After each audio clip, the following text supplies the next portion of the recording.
We are joined right now by a voice that I'm sure if you've been watching television at all the last 40 years, Scott? About 40 years. Yeah, Wow. is Scott Pelley. He's in town promoting a book called Truth Worth Telling. And as you know him as a 60 Minutes correspondent and anchor. And I got to ask you, so you're doing this whirlwind book tour, and you're out and you're going to these different places, and you're talking to radio and television people.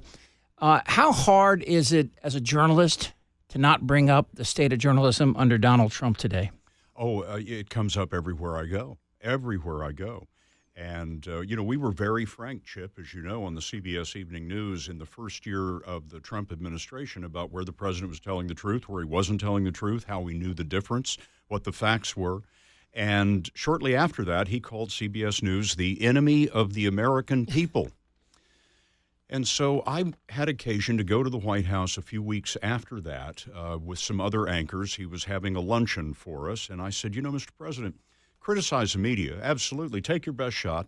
But this enemy of the American people stuff, I said, I'm afraid there's going to be violence. And did you say this in front of a crowd or just one-on-one? No, there were about a dozen people around the table, maybe. Right.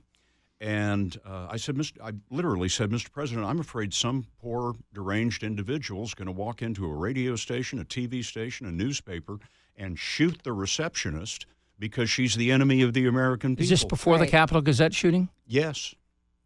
And he looked up at the ceiling, and he looked back down, and this is a direct quote. He said to me, I don't worry about that, end quote. We'll see if anybody's shocked, right? And so fast forward several months, Chip, I get a call from the FBI. The first thing I think is, what have I done lately? But the FBI was calling me to tell me, you remember the bomber who mailed all the bombs to the people that he perceived to be enemies of the president? Well, the FBI called me to tell me that they found a file on me and my family in that guy's computer, and he had my home address. Now, this isn't personal, but we don't want to go back to political violence in this country. We saw it in the most grotesque ways in the 1960s. I'm worried about the rhetoric. People need to make their points. We need to argue. That's what democracy is all about. But I think the rhetoric's becoming way too dangerous and incendiary. So, Truth Worth Telling, the book, it chronicles your visits, and your I guess your tour of duty as a correspondent. Which I say it like that because it is. You've been pretty much to different parts of the world and covered it in a way that journalism doesn't really seem willing to pay for the networks to do now. How has it changed? What's going to look like the next book by somebody like you in 40 years? Well, Madison wrote that freedom of the press is the right that guarantees all the others. He knew that if we could say what we wanted to say, write what we wanted to write, read what we wanted to read, then all the rights that he put in the Bill of Rights would be protected. I say that because I think the next book about journalism is going to look very much like this one. We have to cover the world. There has to be serious information, independent information for the American people. I mean, the founders gave us the power, right, over the government. The only way we can exercise that power is with reliable, independent information. So however it's paid for in the future, we're going to find a way because there's no democracy without journalism. But, Scott, do you feel like with the popularity of social media sites like Facebook and Twitter and how easy it is to get misinformation out and how you can follow people so you create this kind of misinformation bubble where everything on your feed is just feeding your false belief about things? How do you see journalists, real journalists, breaking through that misinformation and reaching those people that honestly, part of me doesn't think want it to be reached at all? You've hit right on the head the thing that worries me the most about our beloved country. What's the fastest way to destroy a democracy? Is it terrorism, war, another Great Depression? I don't think so. I think the fastest way to destroy a democracy is to poison the information. Mm-hmm. The Russians have figured this out, the North Koreans, the Chinese. It's not a problem for them because they control their media, right? It's a problem for democracies, almost uniquely. And so what I've been telling audiences is they have a new responsibility. The audience has a new responsibility that they've never had before back when I was coming up, there were 3 TV networks, as God intended. And UHF, right? Exactly.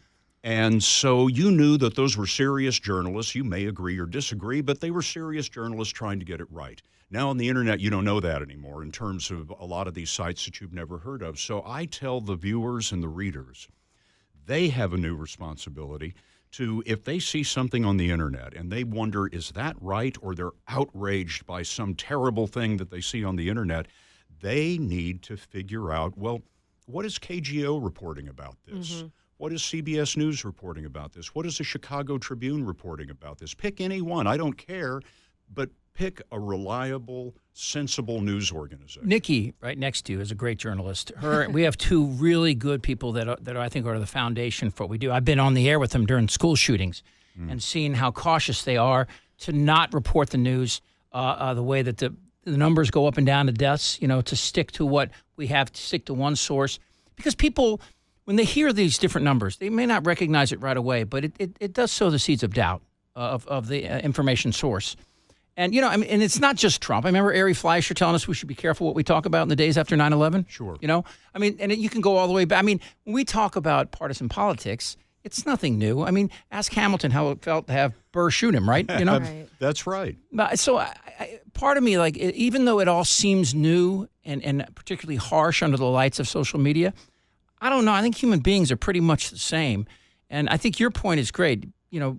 Putting a responsibility on the people who take the news in, who are the receivers of all these different methods and styles. I watch you guys, and we're big fans. And over the years, I think you've done an incredible job, as everybody else there.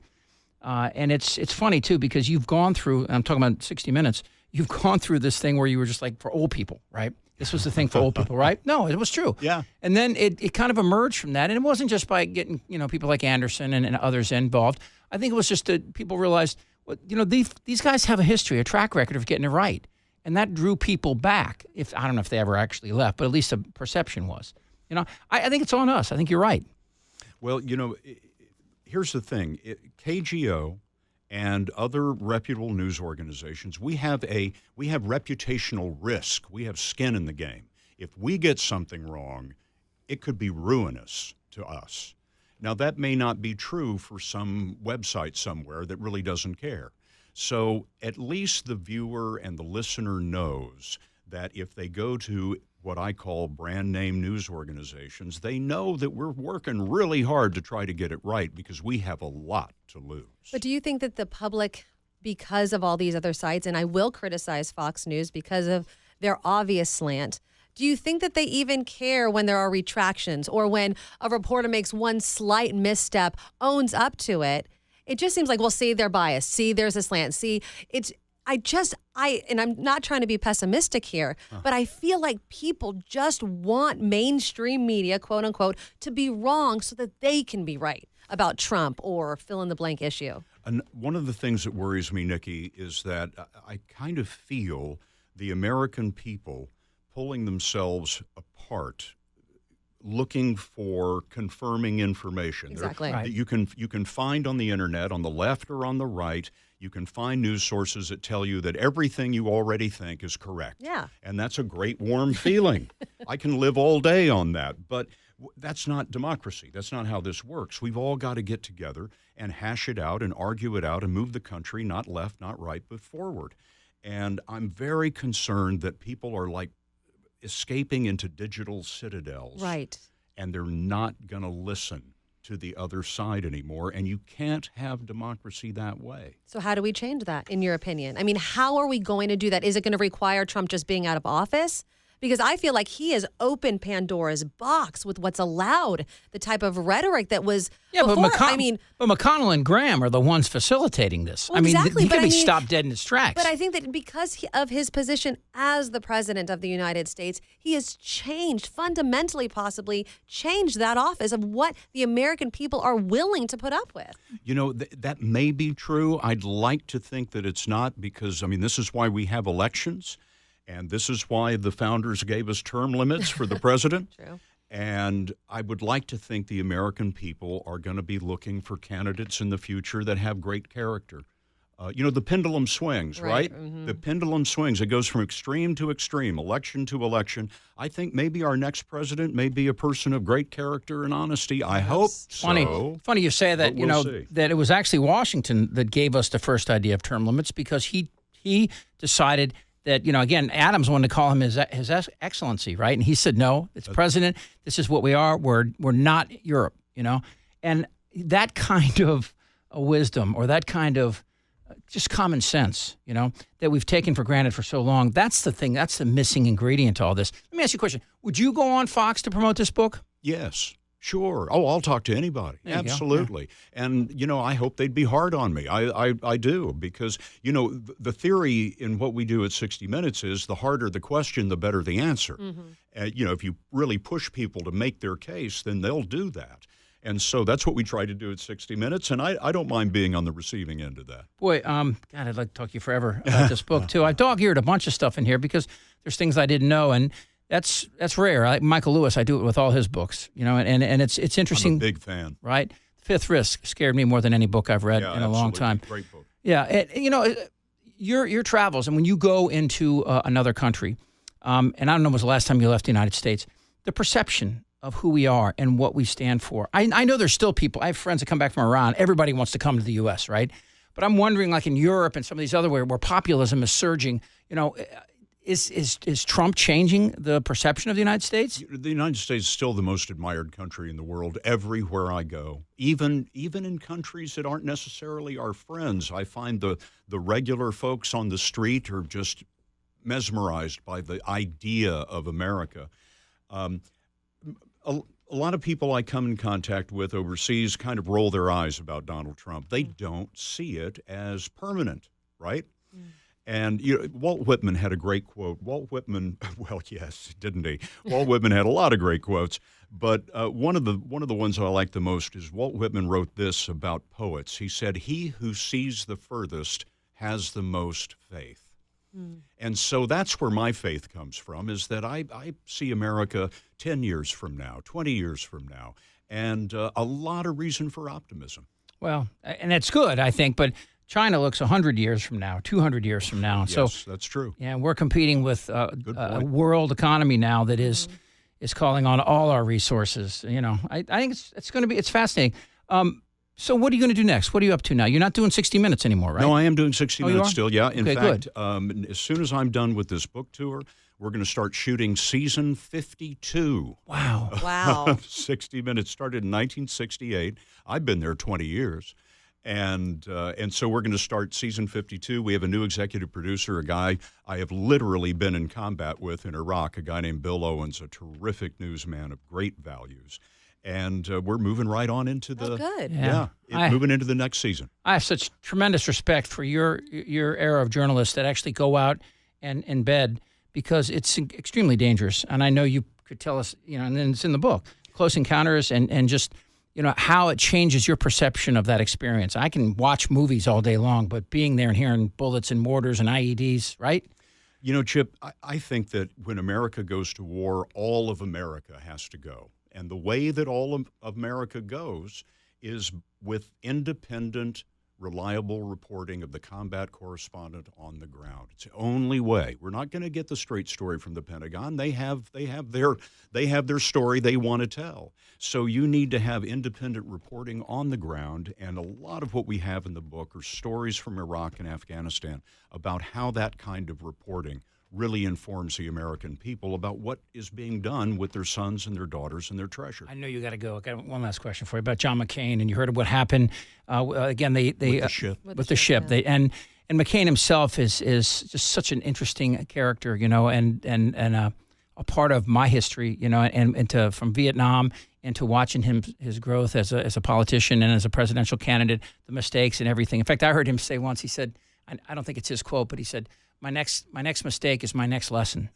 It's a great way to look at life. Did you ever interview him? Did you have time with him? I spent a lot of time with John McCain. I covered his campaign for president for CBS News, so I spent a lot of time with him and Cindy McCain. and interviewed him many times on Capitol Hill. I feel his loss. You know, you can agree or disagree with his policies. Very conservative guy, of course. But if he could find a way to compromise with the other side of the aisle to get something done for America, he would do it. He would work like crazy to make that happen. And that's what we need on Capitol Absolutely. Hill. I wish we had 250 John McCains. We really couldn't stand to lose him. And what was done by the White House with regard to the ship that bears his name, his father's name, his grandfather's name, was just a shameful episode. I was shocked. Well, it reminds me of when they were bringing the body bags back in Vietnam and Nixon and didn't want them to film it, right? You know, Right. or the famous photo of Emmett Till, which Right. changed the world. And there's a new group now called My Last Shot. These kids, they want their bodies shown on television if they get shot in a school shooting. I think, to answer the very first question I asked you about the future, I'm optimistic, but I'm optimistic because I'm a father and I have to be. That's right. There's a lot of that in there, being a parent, absolutely. But what you just described gets back to my point that there's no democracy without journalism. And what Madison said, that if we could see what we wanted to see and say what we wanted to say, then all of our rights would be protected by the freedom of speech and freedom of the press. And Madison hated Hamilton, and they managed to work together, right? They did. Scott, thank you so much. Ross, Thank I really you so appreciate much, your time. I'm grateful to be here. Great to be on KGO. Thanks. The book's called Truth Worth Telling, 60 Minutes correspondent Scott Pelley. Check it out. You can find it everywhere.